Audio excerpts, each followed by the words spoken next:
గురుర్బ్రహ్మ గురుర్విష్ణు గురుర్దేవో మహేశ్వర గురు సాక్షాత్ పరబ్రహ్మ తస్మై శ్రీ గురవే నమః. గురుదేవుల యొక్క శిష్యునిపై వాత్సల్యము ఎలా ఉంటుందో తెలుసుకోండి.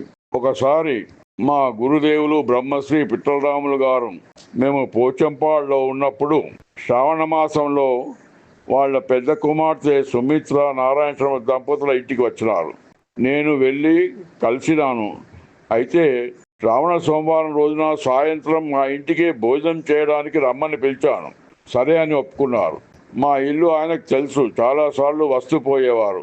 సోమవారం రోజు సాయంత్రం 5 గంటలకు ఇంటి నుండి వెళ్ళినారు. వారి ఇల్లు డ్యామ్ దగ్గర ఉండేది, మాదేమో శివాలయం దగ్గర లైబ్రరీ వెనుక ఉండేది. ఈ విధంగా ఇంటి నుంచి వెళ్ళినప్పుడు ఆకాశం మేఘావృతము ఉన్నప్పటికీ వర్షం వచ్చే లోపల చేరుకోగలన్న ధైర్యంతో వెళ్ళినాడు. కొంతసేపటికే కొంత దూరం వచ్చే వరకు చినుకులతో ఆరంభమై వర్షం రోజుకు జోరుగా అందుకుంది. సినిమా హాల్ వద్దకు వచ్చేసరికి కుంభవృష్టి, దారి కూడా కనబడకుండా అయిపోయింది. సుమారు 1 గంట వరకు దంచి కొట్టేటువంటి వర్షంలో దారి తప్పి వెనుకకు పోలేక మా ఇంటికి రాలేక తిరుగుతూనే ఉన్నాడు. చివరికి కూరగాయలు అమ్మే వారి వీధికి వచ్చి నా పేరుతో మా ఇల్లు దొరకడం లేదని చూపించగలవా అని అతన్ని అడిగినాడు. వారి వద్దనే నేను రోజు కూరగాయలు కొనేవాడిని కాబట్టి, అయ్యో ఎంతసేపు ఇన్నిసార్లు వర్షంలోనే తిరిగినావు అని చెప్పేసి వర్షంలోనే నానుతూ అతన్ని తీసుకొని వచ్చి మా ఇంట్లోనికి తెచ్చినాడు. సాయంత్రం 6:15 అయింది. మేము ఎదురు చూస్తూ ఉన్నాము.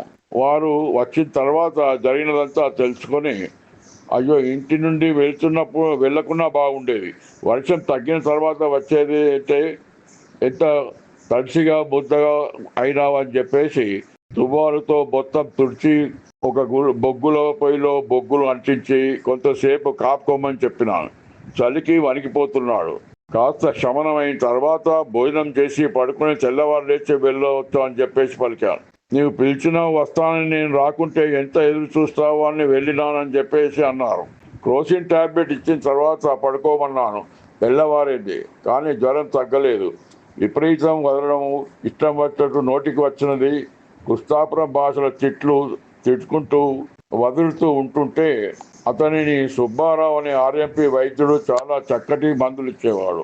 కుస్తాపురం భాషలో వదలడము, తిట్టుకుంటూ ఇష్టం వచ్చినట్టు నోటికి వచ్చింది తిట్టుకుంటూ వదులుతూ ఉండే అతన్ని సుబ్బారావు అనేటువంటి ఆర్ఎంపీ వైద్యుడు చాలా చక్కటి మందులు ఇచ్చేశాడు. మెడికల్ షాప్ కూడా అతడు పెట్టుకున్నాడు. అతని వద్ద గల మందులను తీసుకొని అతనికి చూపిస్తే దారిన వెళ్ళే వాళ్ళను కూడా తిడుతూ సాగుతున్నాడు. వాళ్ళకి నచ్చజెప్పి డాక్టర్ వద్దకు తీసుకువెళ్తే డాక్టర్ను కూడా తిట్టసాగాడు.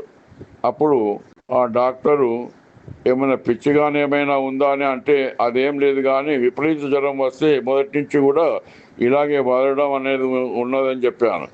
జరిగిన సంగతి అంతా తెలిసి నిన్నటి రోజు జరిగిన సంగతి అంతా చెప్పిన తర్వాత అతడు మందులు, ఇంజక్షన్లు, గోళీలు ఇచ్చాడు. సాయంత్రం వరకు తగ్గినది. నా భార్య ఎంతో భయపడిపోయింది. ఆమె కూడా ఇది కొత్తగానే మొట్టమొదటిగా చూడటం. సాయంత్రం వారిని మళ్ళీ తన కూతురింటికి తీసుకెళ్ళి అంతా చెప్తే, అయ్యో ఎంత పని జరిగింది, వద్దని చెప్పినా వెళ్ళినాడు, నువ్వు ఎక్కడే చూస్తావో అని వెళ్ళినాడని చెప్పింది. అంటే తాను ఇచ్చినటువంటి మాట నువ్వు ఎక్కడ ఎదురు చూస్తావో అని వెళ్ళినాడని చెప్పింది.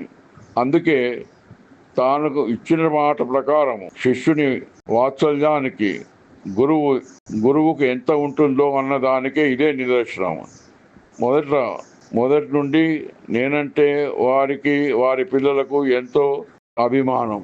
హరి ఓం తత్సత్. శ్రీకృష్ణార్పణమస్తు.